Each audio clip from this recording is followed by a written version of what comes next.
What's going on, guys? Welcome back to the 3800 Daily. So today in this video, what we're going to be doing is we're going to be doing a recap on what it's like to drive on coilovers daily. It's been about a year, but today I got a special guest with me. Go ahead and introduce yourself. What's up, guys? I am Salem Doyle. I run the Salem Doyle YouTube channel, which some of you may be familiar with. If not, definitely go check it out. But we do similar stuff, a lot of car culture stuff, a lot of repair how-tos and modifications, but mostly centered around W bodies, although we are working on an N body right now too. So if you don't know what I do, make sure you go over there and check it out. I'm sure you'll probably link it. Of course. And that's it. I'm here to help however I need to be helping. Very great guy, very knowledgeable what he does. When I started doing my stuff, I referenced back to a couple of his videos because, like, for example, the axle job. I referenced back to one of your videos doing an axle job because I was like, how the heck do you get this out? And you showed me the pry bar. I was like, okay, all right. We've got a lot works. of repair how-to videos on my channel. Oh yeah. We've got about yeah. 5 years worth of them. So. If I don't have something, he might have it. If he doesn't have something, I might have it. So for basically what we're doing, he's planning on putting some coilovers. Is it on this 07 that you have right here? No, we're looking at, my 99 has BC Racing coilovers, which we're not happy with. So we're now, what I'm doing is I want to test the other available options, being Megan Racing and ZZP, so that I can get a better idea of a good comparison, because nobody really has one right now. If you look at like the online stuff, everybody has what they have, but no one's put them head to head to see which ones are actually good. Yeah. So that's kind of what I'm trying to do without spending $3,000 to buy all 3 sets. But exactly. Cool. Well, like you mentioned, you know, I have the Megan Racing coilovers. If you've watched that video, you want to see a little bit how to install them, go ahead and go back and take a look. But we're going to go ahead and get in the car, go for a test drive. Salem Doyle is going to go ahead and drive it to kind of get his first impression on how they feel. Keep in mind, they're coilovers. They're going to be a little bumpy, so let's get to it. all right, so first impressions of these so far, set to, you said, a little more than half firm. So these have a 32 click adjustment, and it's on 24 right now. Which they're definitely firm. The big thing that I'm looking for, because what you'll notice in a lot of coilover setups, because I've used many with different other vehicles, they don't have many for the Grand Prix, but like with my 240, I went through a few different ones. And one thing that is, I guess, the biggest difference between cheaper ones and better ones is rebound dampening. So what I'm looking for is, like, when you hit a bump, it's not the second you hit the bump, it's the second after. Yeah. So like in this one, it's doing fairly well actually so far compared to the BCs, which I just really don't like at all. But they're a very common brand that everybody runs to because everybody knows who they are. Yeah. Now, I mean, I'm not gonna say that they're the best. I'm not gonna say that they're the worst, but they'll get the job done. I can say that I would not put a set of BC BRs on the track. No, that's my personal opinion. Oh no. The dampening is terrible, and it unsettles the car too much over bumps. On a road course, at high speed, at the edge of traction, you hit a bump in a turn, you're gonna be in the grass. Yeah. And that's unacceptable for track coilovers, in my opinion. Exactly. So that's how I feel about that. I'm thinking about it from a racing standpoint. You want to maintain that constant contact. Right. You need something that's going to stay pretty stable. Now, you'll notice right there, that was pretty good. We hit that bump, the car went and stopped. It didn't continue to move. And that's what I'm looking for, is to see how well these handle that. We'll say on the 240, one of the sets of coilovers that I did use that I was surprised by were Megan Racing Streets. They were pretty good. I also used powered by Maxes, which were in the $1,000 range, and they were absolutely terrible. Now these are Megan Racing Streets. Yeah, so that's why I have hope for these, because on the 240 they were pretty good. This isn't too bad. It's a little floatier than I would like it to be. I am still getting a lot of what's called high-speed oscillation, which is not great, but I'm not feeling as much jounce as I do on the BCs. Because I'm going to tell you, the BCs set to half or above, almost undrivable. Really? And it's not the stiffness. Everyone's like, well, you're just not used to being stiff. No, it's not the stiffness. It's the jounce. Every time it hits a bump, it's down and then up really hard. Oh. Like, so you're bouncing off the ground every time you hit a bump with any that, you know, is any kind of a decent sized bump. And that's what's the problem, because that unsettles the car. In front of me, that's fine, sure. Look, I'm in a Corolla. I know where I'm at and I know where I'm going, so screw you, buddy. Raleigh does know where he's going better than me, because I don't know Raleigh at all. This is my second time in Raleigh, actually. I've been to the area, but not this particular part.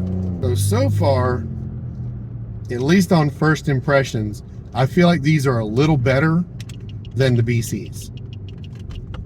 What I'm really looking for is something that competes with my Stance GR Plus Pros that I had on my S13. But I'm honestly probably not going to find that for a Grand Prix, because that's a $2,500 set of coilovers. They don't make high-end coilovers for Grand Prix. I wish they did, but I think there's not a market for it. Now, one thing that I have noticed since having these is the acceleration is a lot more controlled. It's a lot different. It's a lot more like go. Like right. You shouldn't shift as much weight. Yes, exactly. So it doesn't have to shift that weight before it starts going. And you went from stock suspension straight to these, right? Exactly. Okay. Yeah. So that's a pretty big difference in how the suspension's going to behave. And I mean, it does a really good job clearance-wise.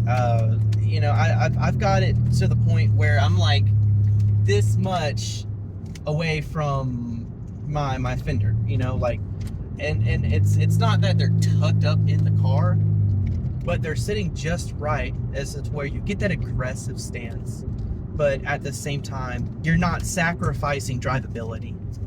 And yeah, this takes a little getting used to. I'm gonna admit I was a little bit nauseous at first getting used to coilovers, but once you get used to it, it's really not all that bad, especially since you can adjust the dampening. I'm so used to firm cars because I've driven so many race cars on the street, because I never have a truck. Yeah. So I can never tow. I always have to set my race cars up. When I was autocrossing, I used to autocross 9 events a year. I drove my gutted SHO race car to every event, and some of those events were like 3 or 4 hours away. I feel like these are better than the BCs. That's my takeaway so far. I'm going to go ahead and kind of head back. Okay. Yeah, we're right here anyways. Yeah, because I thought about adjusting them, but honestly, I think I can tell already. And I think the dampening is better in these than the BCs. They're roughly the same price as BCs, about $1,100. Yep. It's hard to find good coilovers in that price range, I will tell you, because like when I had the 240, I keep using this as an example, but the 240 is opposite of the Grand Prix as far as parts go.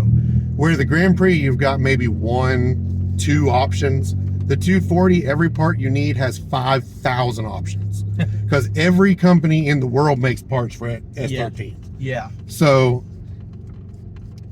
because of that, you kind of get used to like price ranges, and with them, it's hard to find good coilovers in that price bracket because it's just a low price bracket. And people who aren't used to buying coilovers will say, oh, $1,000 is a lot to invest. Well, it is, but not for coilovers. Yeah. That's where coilovers start. Like, good coilovers can be $2,000, $3,000, $4,000, sometimes $5,000. And you're getting to that territory where you have your own hydraulic, you know, reservoir that pulls and draws from that. And vehicle, sometimes 2, 3, and 4-way adjustable coilovers, which are wonderful. They take a lot of setup, but oh my God, are they good. And it definitely, you know, I stress this a lot in my coilover install video. You get what you pay for. You do most of the time. It's just weird with coilovers. It's just weird with the Grand Prix because you don't have a lot of options. Yeah. Because you have a whopping 3 whole companies, and I'm pretty sure that the Megans are discontinued already. You can actually still get them from Coilover Depot. Yeah, but I don't think you can get them from Megan directly anymore. No, you cannot. So it's basically leftover stock is what you can buy. Once they're gone, they're gone. Get them before they're gone. Exactly. So the only companies that are actively still making coilovers is ZZP and BC. It's always dampening. That's where the biggest money goes in R&D. So cheap coilovers are usually built well. They're just dampened poorly. Yeah. So I'm just, like I said, I'm just going to have to. Yeah, this way. Sorry. I I go this way. apologize. The viewers can see us struggle. You have to turn it around With because the, this is all one way. Yeah, the viewers can watch us struggle with Raleigh traffic and this horrible parking deck. Oh, I'm from Atlanta. This is nothing. I went to Atlanta not long ago, and I think I'm done with Atlanta. That's why I moved from Atlanta. I went there for 2 days, and I was like, you know what? Oh man, you might have to make a. Yeah, I'm gonna have to go right and then come back left, I guess, or something. Yeah, you'll have to put you back out on the road. Dear Raleigh, please fix this mall. Its parking is not good. You know what? I might just pop a Yui right here. I don't know if I can. I don't think I have the turning radius for that. Yeah, you might not actually. Okay, we'll go straight, go up into that parking lot and come back. That's fine. That should be safe enough. This guy says he's losing his mind. Already lost it, man. It's not that bad once you get used to it, really. I feel that. 3 kids. Turns out you don't need all of your mind, just most of it. Just enough to function your day to day. Yeah, exactly. The rest you can lose and still be okay. As long as you can appear not crazy in front of people, you're good. That's true. The ever slightly moving phone. It You're gonna get like a cool, time. slow sweeping shot on accident. We need to do like a what do you call it? Where it's like a time lapse. Yeah. So you can see the move much faster. Today, what's in my lap? Yeah. I will say Atlanta was a trip when we went down there. We flew down there. Did you go through Sandy Springs? I don't know. North Atlanta? I don't think we did. We were pretty much downtown the whole time. Oh, okay. And like except for we went to the aquarium. It's a big aquarium. It's the biggest aquarium in the U.S. Yeah, but you know what? They have to cut off attendance at some point. Like it Yeah. was so full. It's packed. We were shoulder to shoulder like this, whales. What are you trying to expecting? get to look at stuff. It was awful. And downtown was like, I've never seen that much free floating trash in my life. Oh yeah. There was garbage literally on the ground in every corner of every street. And I was like, the homeless situation is bad. It's turning into LA. Yeah, it was bad. I saw homeless people sleeping in doorways on everywhere. If you think of it like this, Atlanta is the next biggest city on the East Coast. So you got people It needs from some infrastructure, I think. New York, Detroit, Chicago, that can't afford to live up there anymore, but they still want to live in a big city, so they move to Atlanta where it's a little more affordable. Yeah. And then you've also got those people that sell their houses for like $750,000 and then move to Atlanta and buy one for $400,000 and they sit and rent it for a while. Right. And that kind of messes up the housing market down there, which is why we left. I'm just going to use their little parking spot right here and turn around.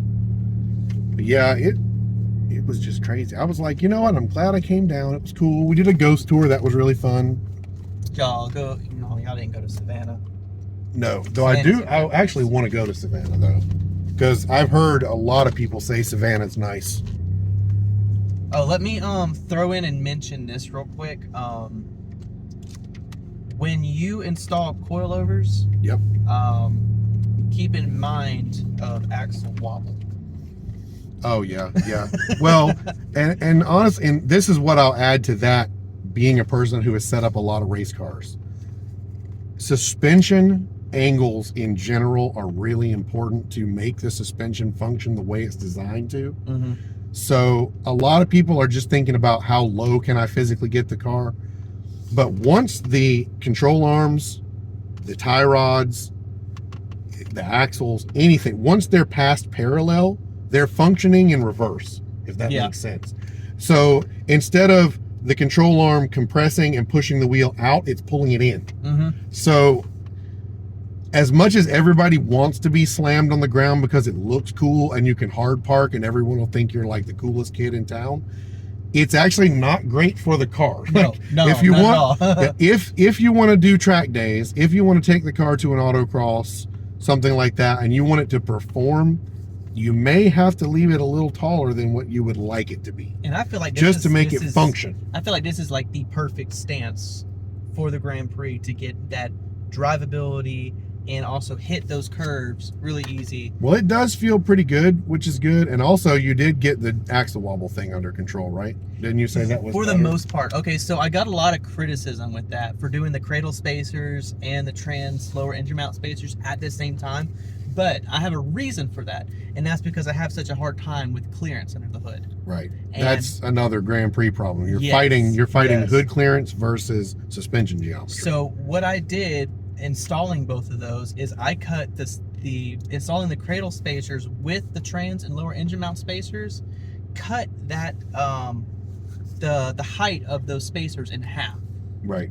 because they're exactly, last I remember looking at them, they're exactly this, like half the thickness. And what's funny about that is, so you went that route and got crap from people for it.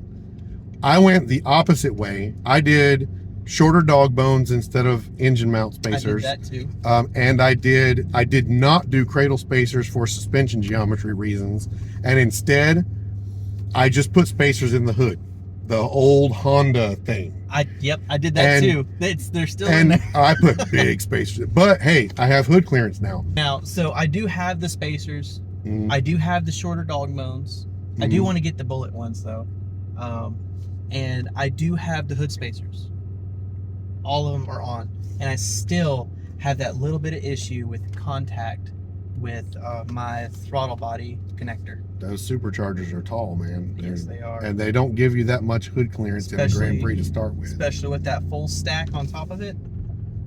I also cut my hood out a little bit. I don't know if you saw that. Yeah, I have a plan for my hood. What I'm thinking is I want to see if the SD hood has any more clearance, because it does bow up on both sides. Mm-hmm. So I'm thinking about trying to get an SD hood, and if that will fit, then I won't need the spacers anymore. And even if it won't, maybe I can cut some bracing out or something. I don't know. Yeah. All right, so we're back. Let's go ahead and give your first impression. What do you think about Megan Racing coilovers? First impressions on these as a set of coilovers, I was pretty happy with them compared to some of what I've used before. As I say in my video, but also I may have mentioned on the drive, I think they are dampened a little better than the BC Racing coilovers, and there's not a lot of options for Grand Prix. These seem to be some of the better ones that we have. So overall, I was pretty happy with them. Good, good. And you know, I also want to put into note that if you are considering on doing something like this, coilovers, lowering your car, your Grand Prix, Monte Carlo, Impala, and putting them on coilovers, make sure you find that good ride height, especially if it's going to be a daily for you, because if you're going to slam it, you know, we were talking about this earlier. Yeah, I mean, well, these aren't built to go super, super low anyway. They don't have a huge amount of ground clearance even from the factory. So your subframe is hanging pretty low. And I know in this one, we tagged the resonator a couple times. Well, it is a ZZP stainless steel cat back. So Yeah. the resonator on those are a little bit bigger in the first place. Yeah, so that just, if you're trying to slam it, that's something to think about. You're gonna have to get really good at taking bumps at an angle and, you know, easing your way into steep parking lots and stuff. But like I said during the drive, sometimes it's better if I know everybody wants it on the ground because it looks so good, but if you're not on bags where you can lift it back up to go over bumps, maybe just compromise a little bit, you know? Yes. Like, not go as low as you possibly can. Leave yourself a little bit of space, because it actually will ride a lot better that way. And I mean, you can always do the shoe test or the finger test. Like, you know, like I was doing before. If you take 2 fingers and you stick them in there, if you can barely get 2 fingers in there, in my opinion, that's a good height, because that's going to give you good drivability. And just think about what you're trying to get out of them. If you're trying to take it to the track, it's more important to get your suspension angles right than it is for what it looks like. If you're just driving around town and you care more what it looks like than how it functions on the track, maybe you can go a little lower. So that's going to be, you know, different for everybody to a certain degree. And the biggest point trying to get across here, overall, that contact patch is very, very important. You don't want to, if you're taking it to the track, you don't want to lose that contact patch because you'll end up in the grass. And So- on that note, tires. We'll talk about that in a later video on my channel, but definitely number one best modification on a car, good tires. Yes. If your tires don't work, nothing else does. You'll slip on a slippery floor with no shoes on. Yep. Well, thank you very much for joining. Thank you so much for coming out. Thanks for having me. Go check out Salem Doyle. I'm gonna link him in the description below. He's gonna have his own take on this ride along on his channel. So go check it out. And until next time, catch you later. Drive easy. See that guy almost hit that woman? And the little kid. Oh my gosh, I didn't even see the kid. Yeah, like what are they helping them? Oh, I get, okay. What is happening over here?